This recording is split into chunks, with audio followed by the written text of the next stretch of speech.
નમસ્કાર વિદ્યાર્થી મિત્રો, આપણે આગલા લેક્ચર્સમાં વિદ્યુત ક્ષેત્ર અને વિદ્યુત ક્ષેત્ર રેખાઓની માહિતી લીધી. આજે આપણે વિદ્યુત ડાયપોલ એટલે કે વિદ્યુત દ્વિધ્રુવીનો સંપૂર્ણ ટોપિક ભણી લઈશું. બરોબર છે? તો નવો મુદ્દો શરૂ થાય છે.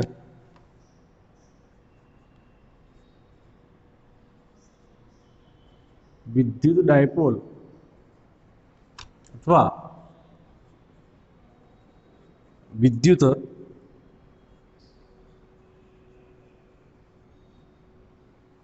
દ્વિધ્રુવી.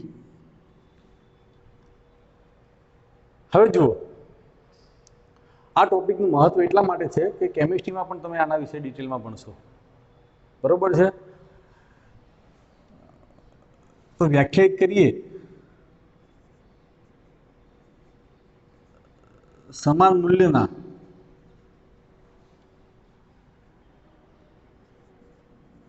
વિરુદ્ધ વિદ્યુત ભારોને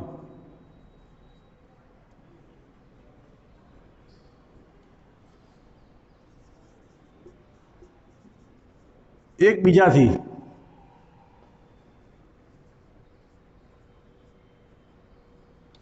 પરિમિત અંતરે મૂકતા બનતી રચનાને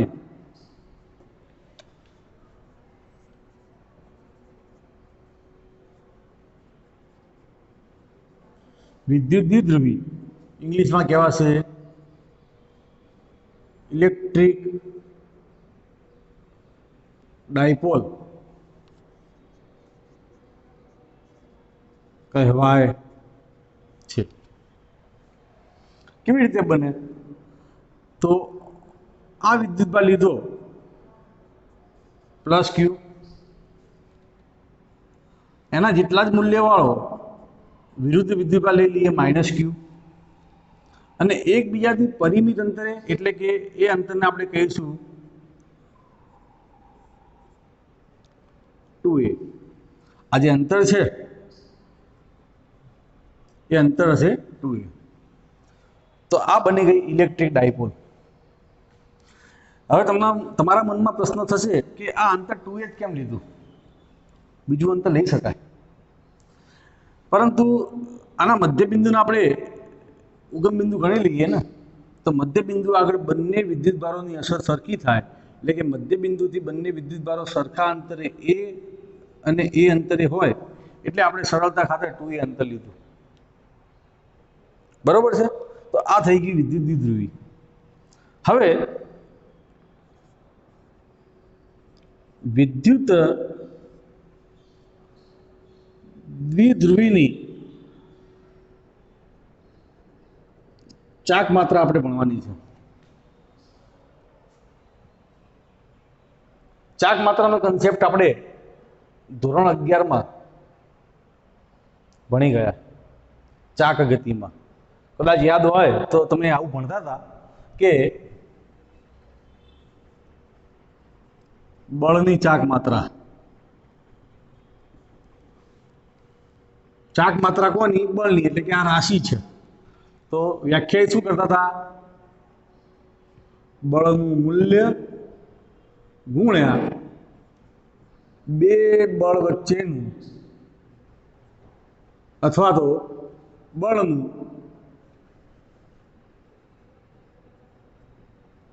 સંદર્ભ બિંદુથી લંબ અંતર. પછી તમે બળયુગ્મની ચાક માત્રા પણ ભણ્યા હતા. અહીંયા બળયુગ્મની ચાક માત્રા તો અહીંયા લખતા હતા ગમે તે એક બળનું મૂલ્ય અને અહીંયા બે બળ વચ્ચેનું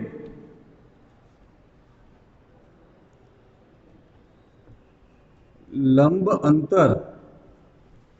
બળની ચાક માત્રા કે બળયુગ્મની ચાક માત્રા આપણને ટોર્કનું મૂલ્ય આપે. આવું સૂત્ર આપણે ભણતા હતા. તો ચાક માત્રાનો કન્સેપ્ટ શું છે?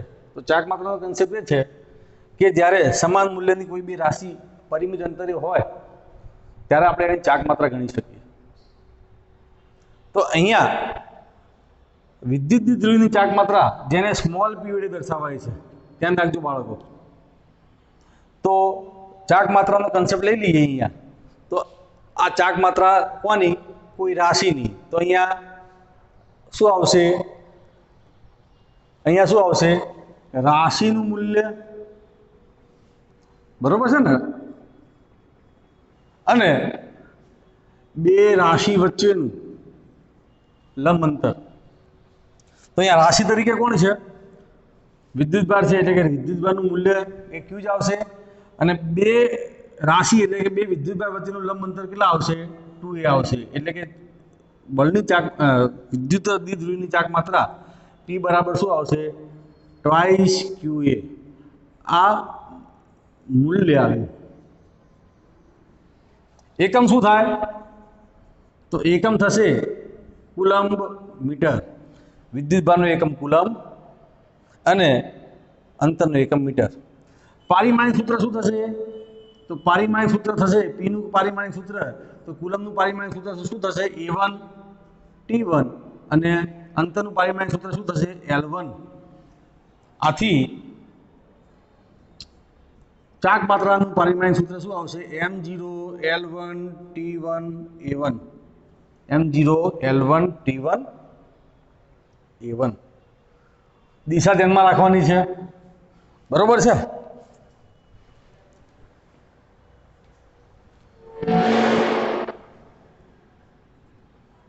વિદ્યુત દ્વિધ્રુવીની, બરોબર છે ને, એ સદિશ રાશિ છે અને તેની દિશા એ ઋણ વિદ્યુત ભારથી ધન વિદ્યુત ભાર ની હોય. એટલે કે આ ડાયપોલનું બનાવવું, તો આ ડાયપોલ ની જે મોમેન્ટ, ઇંગ્લિશમાં આને કહેવાશે મોમેન્ટ. વિદ્યુત દ્વિધ્રુવીની ચાક માત્રા એટલે કે ડાયપોલ એટલે કે વિદ્યુત ધ્રુવી અને ચાક માત્રા એટલે કે મોમેન્ટ. ડાયપોલ મોમેન્ટ ની દિશા થશે ઋણ વિદ્યુત ભારથી ધન વિદ્યુત ભાર તરફની, બરોબર છે? તો આ વસ્તુ ખાસ ધ્યાનમાં રાખવાની છે કે મેં તમને વિદ્યુત ક્ષેત્ર શીખવાડ્યું. તો વિદ્યુત ક્ષેત્ર સદિશ E હોય તો એની પૂછ એટલે ધન વિદ્યુત ભાર અને શીર્ષ એટલે કે ઋણ વિદ્યુત ભાર. જ્યારે ડાયપોલ મોમેન્ટ એટલે કે ચાક માત્રા હોય દ્વિધ્રુવીની, તો પૂછ એટલે કે ધન વિદ્યુત ભાર, ઋણ વિદ્યુત ભાર અને શીર્ષ એટલે કે ધન વિદ્યુત ભાર. બાળકો યાદ રાખજો, આનો આ જ કન્સેપ્ટ ચુંબકીય ક્ષેત્ર અને ચુંબકીય ચાક માત્રા જ્યારે ચેપ્ટર 4 અને ચેપ્ટર 5માં ભણશો ત્યારે આવશે, બરોબર છે? ઓકે, તો આ તમારી સમજ માટે હતું. ખાસ યાદ રાખવાનું છે કે વિદ્યુત ક્ષેત્રની પૂછ એટલે પોઝિટિવ, શીર્ષ એટલે કે નેગેટિવ, અને ડાયપોલ મોમેન્ટ એટલે કે દ્વિધ્રુવીની ચાક માત્રાની પૂછ એટલે નેગેટિવ અને શીર્ષ એટલે પોઝિટિવ, બરોબર છે? તમે સ્ક્રીનશોટ લઈ લો અને સ્ક્રીનશોટ પછી આને તમે નોટ્સ બનાવજો, બરોબર છે? ઓકે, હવે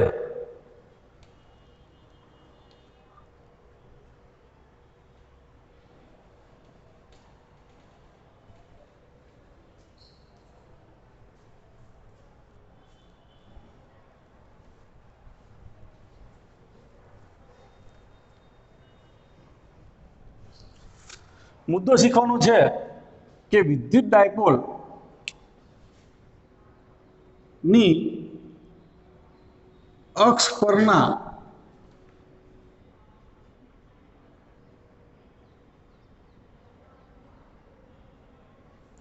કોઈ બિંદુએ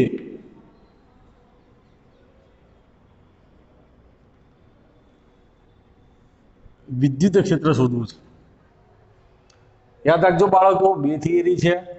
એક તો વિદ્યુત ડાયપોલની અક્ષ પરના કોઈ બિંદુએ વિદ્યુત ક્ષેત્ર, અને બીજી થિયરી છે કે વિદ્યુત ડાયપોલની વિષુવવ રેખા પરના કોઈ બિંદુએ વિદ્યુત ક્ષેત્ર. આ બંને થિયરી અગત્યની થિયરી છે, આ વર્ષે બોર્ડની પરીક્ષામાં પૂછાઈ હતી. બરોબર છે ને? હવે જુઓ, આપણે પહેલાં તો વિદ્યુત દ્વિધ્રુવી લઈ લઈએ. ખાસ વસ્તુ આકૃતિ યાદ રાખવાની છે. આકૃતિ યાદ રહી જાય તો પછી ઓટોમેટિકલી તમે થિયરી તમારી જાતે લખી શકો. તો મેં વિદ્યુત દ્વિધ્રુવી બનાવી દીધી. આ થઈ ગયો -q અને આ થઈ ગયો +q, અને આ એની અક્ષ લઈ લીધી.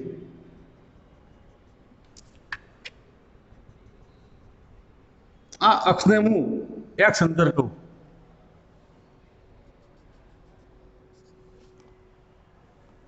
આ થશે ઉગમ બિંદુ. આપણે જાણીએ છીએ કે ભાઈ બે વિદ્યુતભારો વચ્ચેનું અંતર કેટલું હોય? 2a હોય. તો પછી આ અંતર કેટલું થાય? a અને a થાય. બરોબર? ઓકે. આપણે અક્ષ પરના બિંદુ P આગળ, અક્ષ પરના જે ધન અક્ષ ઉપર છે, હાલ પૂરતું ધન અક્ષ ઉપર લઈએ, પછી આપણે સાબિત કરીશું કે અક્ષના કોઈ પણ બિંદુએ વિદ્યુત ક્ષેત્ર શોધી શકાય.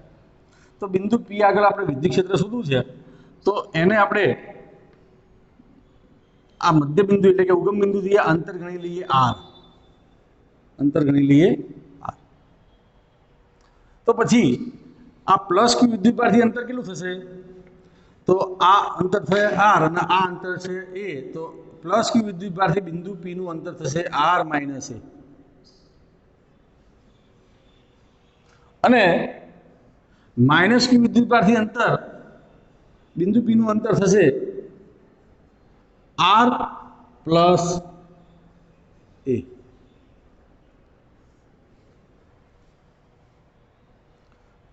અહીંયા વસ્તુ ધ્યાનમાં રાખવાની છે કે આ જે વિદ્યુત દ્વિધ્રુવી છે એની જે ચાક માત્રા છે, ડાયપોલ મોમેન્ટ, અભ્યાસ શીખવાડ્યું, એની દિશા કઈ આવશે?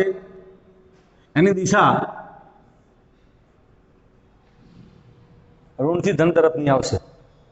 બરોબર છે ને? પીની દિશા ઋણથી ધન તરફની આવશે.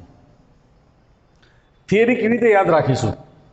તો સૌથી પહેલા તો આપણે બિંદુ P આગળ +q વિદ્યુતભારનું વિદ્યુત ક્ષેત્ર શોધી દઈશું.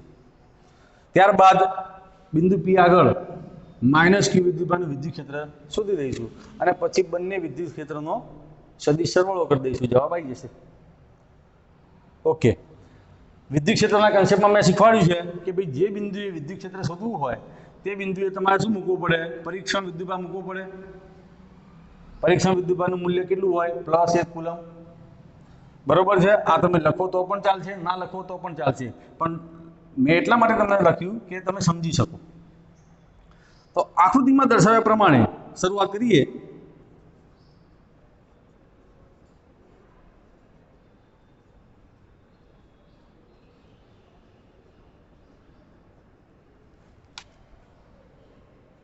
+q વિદ્યુતભારનું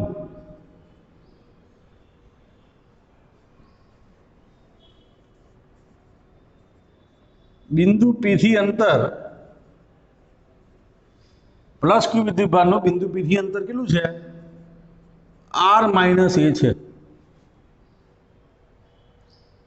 આથી વિદ્યુત ક્ષેત્રનું મૂલ્ય લઈ લઈએ.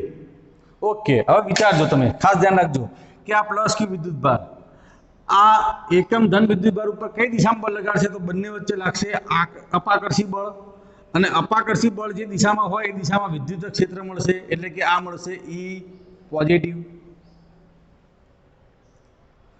અંતર ઓછું છે એટલે મૂલ્ય વધુ હશે, એટલે દિશા બતાવી દઈએ આ દિશામાં. ઓકે. તો મૂલ્ય જોઈએ કે E+ મૂલ્ય છે વિદ્યુત ક્ષેત્રનું. મેં તમને આગળ કન્સેપ્ટ શીખવાડ્યું છે કે વિદ્યુત બળ અને વિદ્યુત ક્ષેત્ર ના મૂલ્ય શોધવા હોય તો વિદ્યુત ભાર ધન લેવા. બરોબર છે ને? તો E+ એટલે શું આવશે? તો 4πε0 વિદ્યુતભારનું મૂલ્ય આવશે ક્યુ અપોન અંતરનો વર્ગ આર માઇનસ એનો સ્ક્વેર. હવે બાળકો ધ્યાનમાં રાખો કે ઈ પ્લસની જે દિશા છે એ દિશા કોની દિશામાં છે? ડાયપોલ મોમેન્ટ એટલે કે વિદ્યુત દ્વિધ્રુવીની ચાક માત્રાની દિશામાં છે. આથી આને હું ઈ પ્લસને એટલે કે ધન વિદ્યુતભારના વિદ્યુત ક્ષેત્રને સદિશ સ્વરૂપે દર્શાવવો હોય તો એનું મૂલ્ય લખી દઉં પહેલા તો 1/4πε0 ક્યુ અપોન આર માઇનસ એનો સ્ક્વેર. અને દિશા કોની દિશામાં આવશે? તો પીની દિશામાં છે એટલે એકમ સદિશ કેનો આવશે? પી કેરેટ આવશે. એટલે કે વિદ્યુત ક્ષેત્રનું મૂલ્ય ગુણ્યા ડાયપોલ મોમેન્ટની દિશાનો એકમ સદિશ. આને કઈ સમીકરણ નંબર 1. આને કઈ સમીકરણ નંબર 1. ચલો બાળકો, આ જ રીતે જેમ આપણે પ્લસ ક્યુ વિદ્યુતભાર માટે વાત કરી એવી રીતે આપણે કોની વાત કરીશું? માઇનસ ક્યુ વિદ્યુતભાર માટે. તો માઇનસ ક્યુ વિદ્યુતભારનું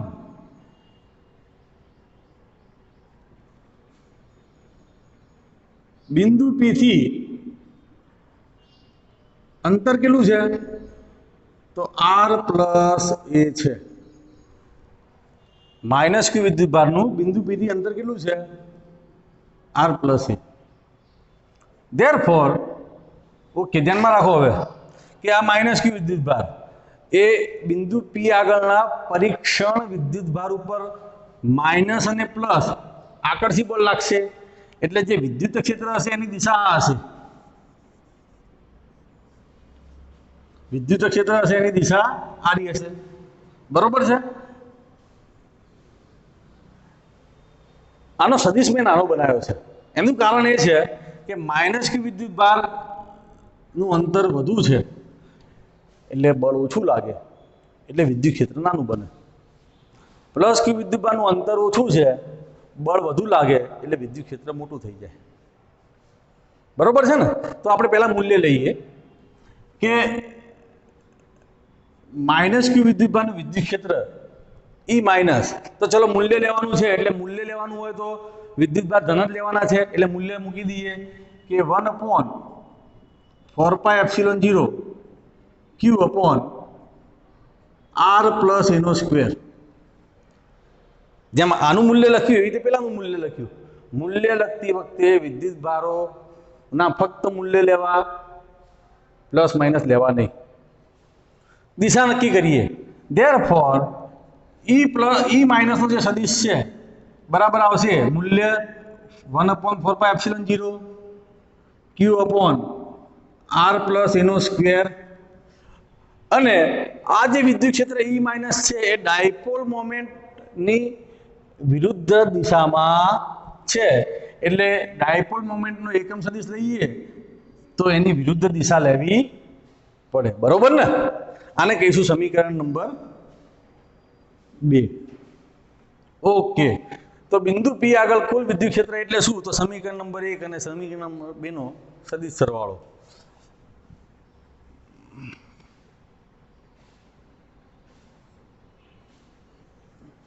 આથી બિંદુ પી આગળ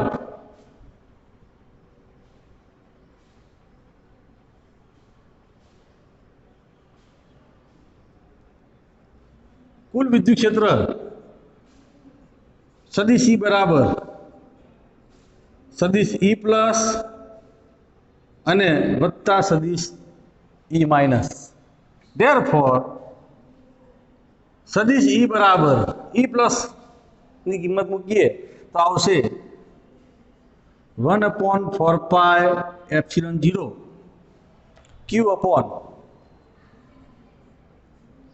આર માઇનસ એનો સ્ક્વેર પી કેરેટ અને માઇનસ 1/4πε0 ક્યુ અપોન આર પ્લસ એનો સ્ક્વેર પી કેરેટ. સમીકરણ નંબર 1 અને સમીકરણ નંબર 2 ની કિંમત મૂકી દીધી આપણે. ધેરફોર સદિશ ઈ બરાબર તો ક્યુ અપોન 4πε0 1 આર માઇનસ એનો સ્ક્વેર માઇનસ 1/4πε0 આર પ્લસ એનો સ્ક્વેર અને પી કેરેટ કોમન કર્યા. આપણે પી કેરેટ કોમન કર્યા અને ક્યુ અપોન 4π0 કોમન કર્યા તો આપણને આ પદ મળશે. ચલો લસા લઈએ. ધેરફોર સદિશ E બરાબર ક્યુ અપોન 4π0 અને આર માઇનસ એનો સ્ક્વેર આર પ્લસ એનો સ્ક્વેર, બરોબર છે ને? આ લસા લઈ લઈએ તો આ પદ અહીંયા આવશે.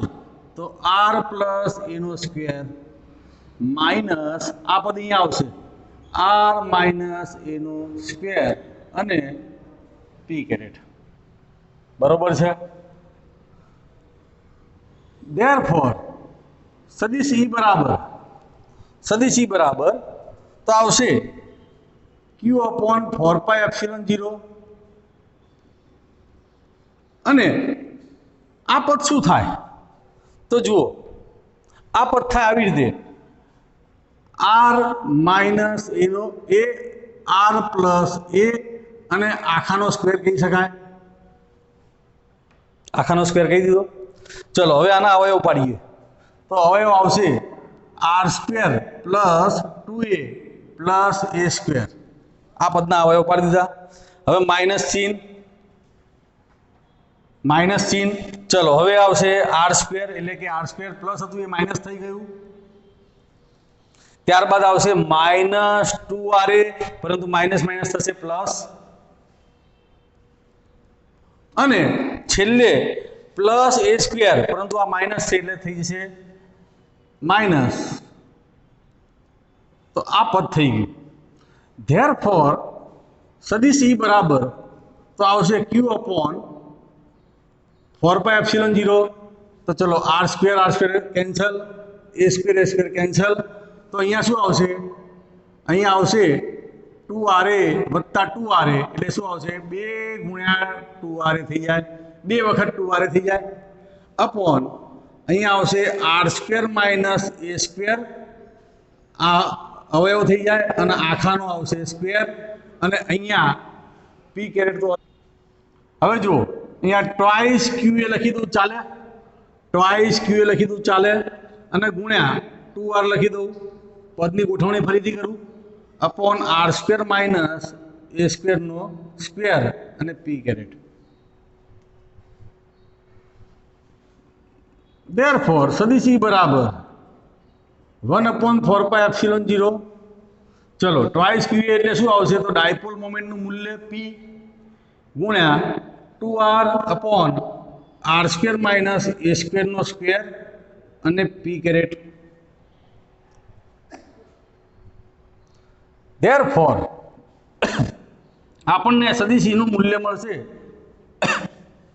Twice PR upon 4π0 r square minus a સ્ક્વેરનો સ્ક્વેર અને પી કેરેટ. જો બાળકો આપણને આ જે સૂત્ર મળ્યું એ સૂત્ર વ્યાપક સૂત્ર મળ્યું. આ વ્યાપક સૂત્ર છે કોનું? ડાયપોલ મોમેન્ટની અક્ષ પરના કોઈ પણ બિંદુ આગળનું વ્યાપક સૂત્ર છે, બરોબર છે ને? પરંતુ એટલે કે નજીકના બિંદુનું, પરંતુ જો અંતર આરનું મૂલ્ય એ અંતર એ કરતાં ઘણું બધું મોટું હોય તો જો r is much greater than a હોય તો પછી તમે અહીંયા સરવાળા બાદબાકીમાં એના વર્ગને અવગણી શકો, બરોબર છે ને? જેમ કે તમારી પાસે કરોડ રૂપિયા હોય, એમાંથી 10-15 પૈસા ઓછા થઈ જાય તો કોઈ ફેર ના પડે, બરોબર છે ને? એ રીતની વાત છે અહીંયા. તો ધેરફોર સદિશ E હોય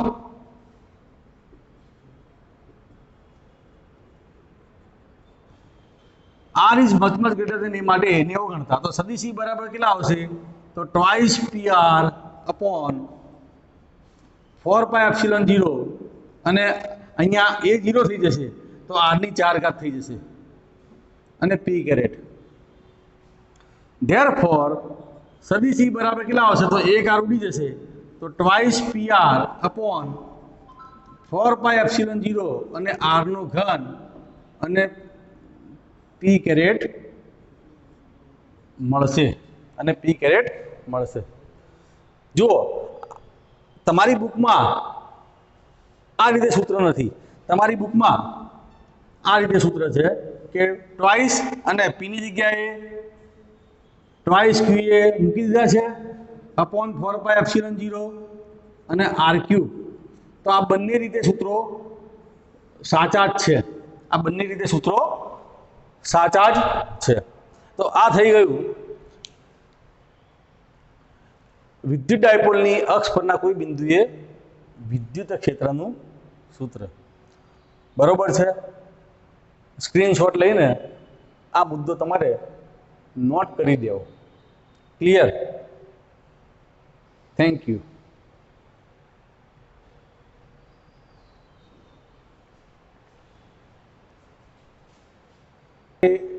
આગલા ટોપિકમાં વિદ્યુત ડાયપોલની અક્ષ પરના કોઈ બિંદુ વિદ્યુત ક્ષેત્રનું સૂત્ર જોયું.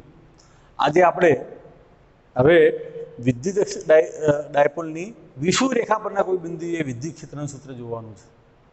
બરોબર છે? ઓકે. તો આપણે બુકમાં આકૃતિ છે એ પ્રમાણે જોઈશું. ગમે તે રીતે આકૃતિ બનાવાય, પણ આપણે માની લઈએ કે આ આપણી ડાયપોલ છે. મેં આગળની આકૃતિ આડી બનાવી હતી, આ આકૃતિ આપણે ઊભી બનાવીએ. તો આ પ્લસ ક્યુ વિદ્યુતભાર અને માઇનસ ક્યુ વિદ્યુતભાર, અંતર કેટલું થાય? તો બંને વચ્ચેનું અંતર થાય 2a. તો આ એનું મધ્ય બિંદુ, જેને આપણે ઉગમ બિંદુઓ ગણીશું.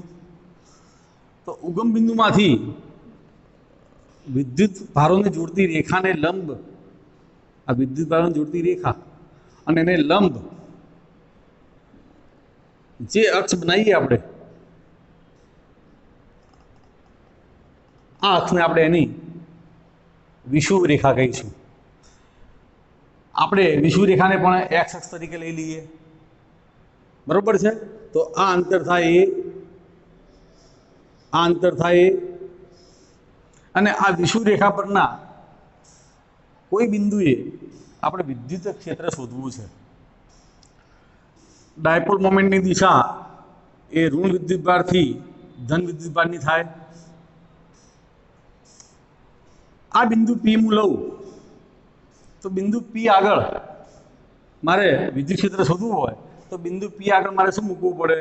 1 કુલમનું પરીક્ષણ વિદ્યુતભાર મૂકવું પડે. ઓકે. આ અંતર ગણાશે એક્સ. વિષુવ રેખા એક્સ અક્ષ ઉપર છે, એટલે આપણે આ બિંદુ પીને એક્સ અંતરે ધારી લઈએ. તો પછી પ્લસ ક્યુ વિદ્યુતભારથી બિંદુ પીનું અંતર થાય આ. પ્લસ ક્યુ વિદ્યુતભારથી બિંદુ પીનું અંતર થાય. બરોબર છે? એ કેટલું થાય? તો સ્પષ્ટ દેખાય છે કે આ કાટકોણ ત્રિકોણ બને છે. તો કેટલું આવશે? a સ્ક્વેર પ્લસ એક્સ સ્ક્વેરનું વર્ગમૂળ જેટલો આવશે. એ જ રીતે માઇનસ ક્યુ વિદ્યુતભારથી આપણે બિંદુ પીનું અંતર લઈએ તો આ અંતર એ અને આ અંતર એક્સ, તો આ અંતર પર કેટલું આવશે? a square plus x square જેટલું આવશે. કહેવાનો મતલબ એવો છે કે ભાઈ પ્લસ ક્યુ અને માઇનસ ક્યુ બંને વિદ્યુતભારોના બિંદુ પીથી અંતર સરખા છે. ઓકે. હવે જોઈએ કે ભાઈ આ પ્લસ ક્યુ વિદ્યુતભાર અને આ એકમ ધન વિદ્યુતભાર વચ્ચે કયું બળ લાગે? તો અપાકર્ષી બળ લાગે. એટલે જે વિદ્યુત ક્ષેત્ર હશે એને હું કહી દઉં E પોઝિટિવ. તો કઈ દિશામાં હશે? આ દિશામાં હશે. અને માઇનસ ક્યુ વિદ્યુતભાર અને પ્લસ ક્યુ વિદ્યુતભાર વચ્ચે, એટલે કે પ્લસ 1 કુલમ વિદ્યુતભાર વચ્ચે અંતર કઈ દિશામાં, બળ કઈ દિશામાં લાગશે?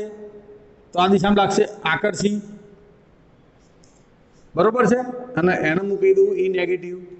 બાળકો ધ્યાનમાં રાખજો કે વિદ્યુતભારોના મૂલ્ય સરખા છે અને વિદ્યુતભારોના બિંદુ પી થી અંતર સરખા છે, એટલે વિદ્યુત ક્ષેત્રોના E પોઝિટિવ અને E નેગેટિવ આ બંનેના મૂલ્યો સરખા હશે, ખાલી દિશા જ અલગ અલગ છે. બરોબર છે ને? તો જોઈએ કે અહીં આકૃતિમાં દર્શાવ્યા મુજબ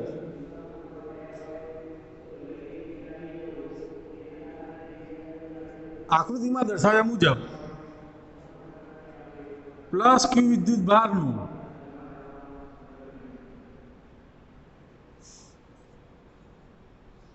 બિંદુ P થી અંતર એ a² પ્લસ x² જેટલું હોય, તેથી વિદ્યુત ક્ષેત્રનું મૂલ્ય આપણે એ પોઝિટિવ ગણીએ. મૂલ્ય ગણવાનું છે બાળકો, બરોબર છે ને? એટલે મૂલ્ય કેટલું આવશે? તો મૂલ્ય આવશે 1/4πε0 q, અને આ અંતર નો વર્ગ એટલે a² પ્લસ x² અને એનું વર્ગમૂળ. આ વર્ગમૂળ નામ હું આ રીતે લખું કે આ રીતે લખું, અને એનો વર્ગ એટલે વર્ગ અને વર્ગમૂળ જતા રહેશે એટલે આવશે 1/4πε0 q upon a² plus x². સમીકરણ નંબર 1 કહીશું આપણે, સમીકરણ નંબર 1 કહીશું. ક્લિયર? આ જ રીતે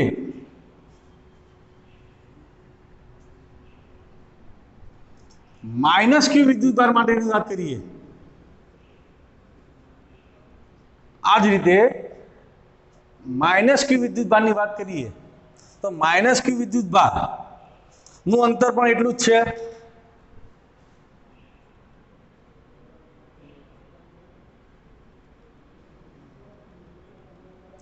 વર્ગમૂળમાં a² પ્લસ x² છે.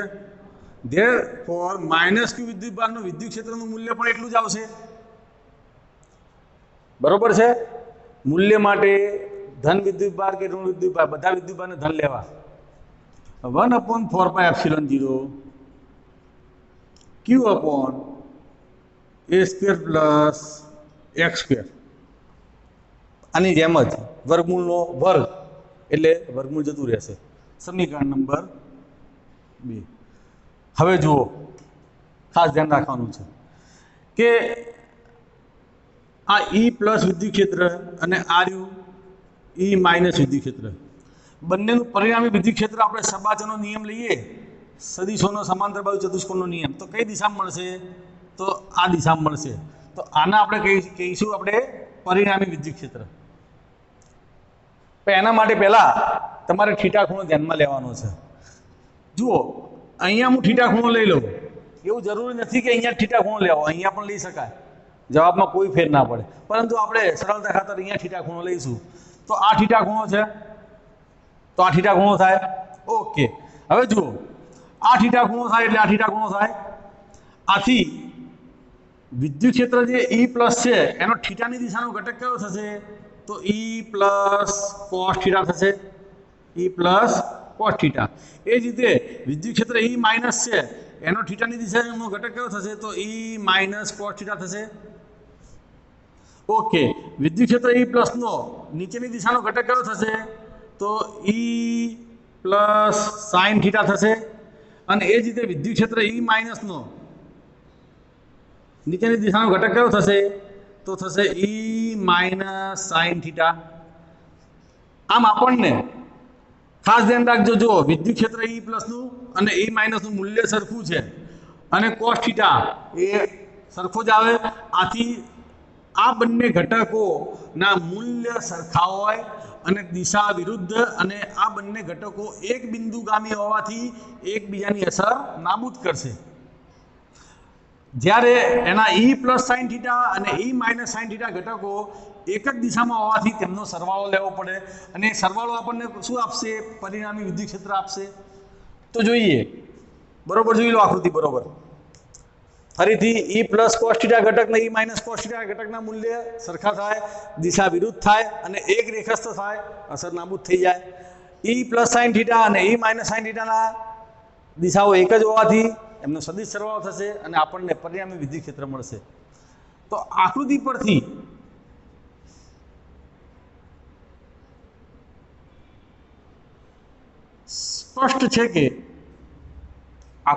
સ્પષ્ટ છે કે વિદ્યુત ક્ષેત્રોના E પ્લસ કોસ થીટા અને E માઇનસ કોસ થીટા ઘટકો એકબીજાની અસર નાબૂદ કરશે, જ્યારે E પ્લસ સાઇન થીટા અને E માઇનસ સાઇન થીટા ઘટકો એક જ દિશામાં હોવાથી તેમનો સરવાળો થશે, જે આપણને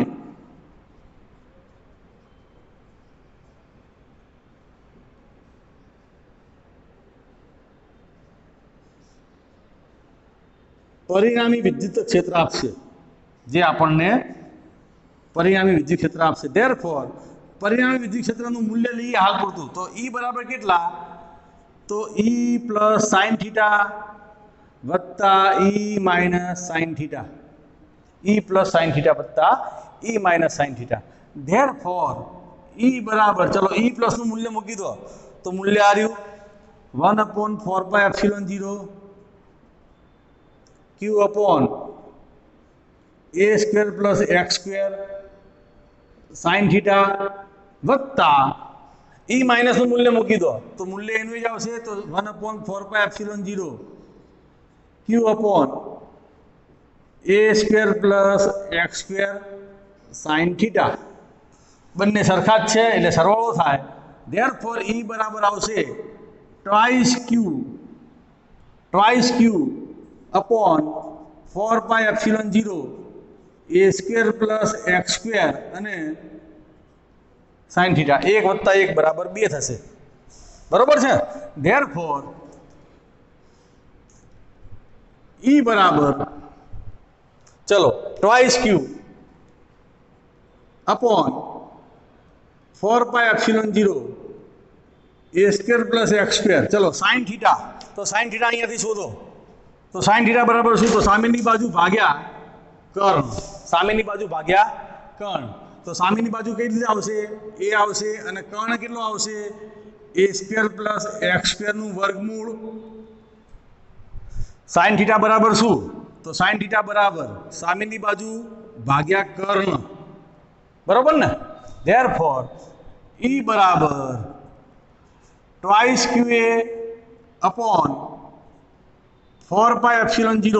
ચલો આ a સ્ક્વેર પ્લસ એક્સ સ્ક્વેરની એક ઘાત ગણાય, a સ્ક્વેર પ્લસ એક્સ સ્ક્વેરની એક ઘાત ગણાય વત્તા 1/2 ઘાત ગણાય, એટલે ઘાતનો સરવાળો થાય તો જવાબ શું આવશે?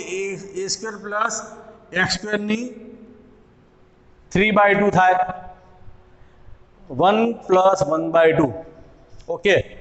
હવે જુઓ બાળકો કે આ જે વિદ્યુત ક્ષેત્ર આવ્યું એની જે દિશા છે એ દિશા ડાયપોલ મોમેન્ટની વિરુદ્ધ દિશામાં છે.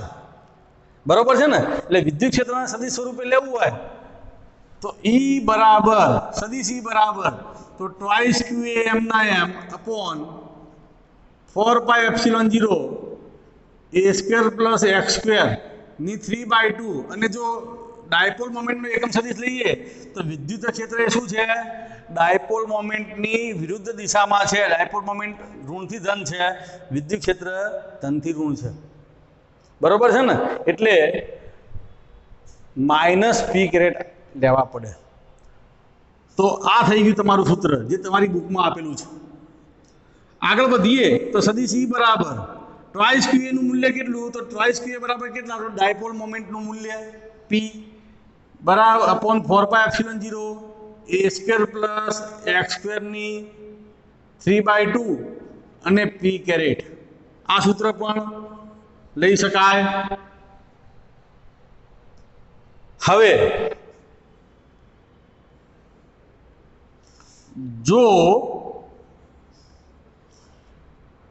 x is much greater than a હોય, ધ્યાન રાખજો બેટા, x is much greater than a હોય, આ અંતર એ a કરતાં ઘણું બધું મોટું હોય તો E બરાબર માઇનસ પી અપોન 4πε0 અને એને શું કરવાના? અવગણવાના, એટલે શૂન્ય લેવાના. એટલે શું આવશે? એક્સ સ્ક્વેરની 3/2 અને પી કેરેટ. ચલો અહીંયા વર્ગ વર્ગ ઉડી જાય, આથી ફાઇનલ ઇક્વેશન મળશે માઇનસ ઈ બરાબર માઇનસ પી અપોન 4πε0 અને શું આવશે એક્સ ક્યુબ. આ થઈ ગયું તમારું ફાઇનલ સૂત્ર. કદાચ તમારી બુકમાં આ અંતર મેં જે એક્સ લીધું છે એની જગ્યાએ આર આપ્યું હોય, સ્મોલ આર આપ્યું હોય તો કશો ફેર પડતો નથી. જ્યાં એક્સ છે ત્યાં શું આવશે સ્મોલ આર આવશે. તમે ગમે તે રીતે આ થિયરી લખી શકો, કોઈ માર્ક્સમાં કોઈ ફેર ના પડે.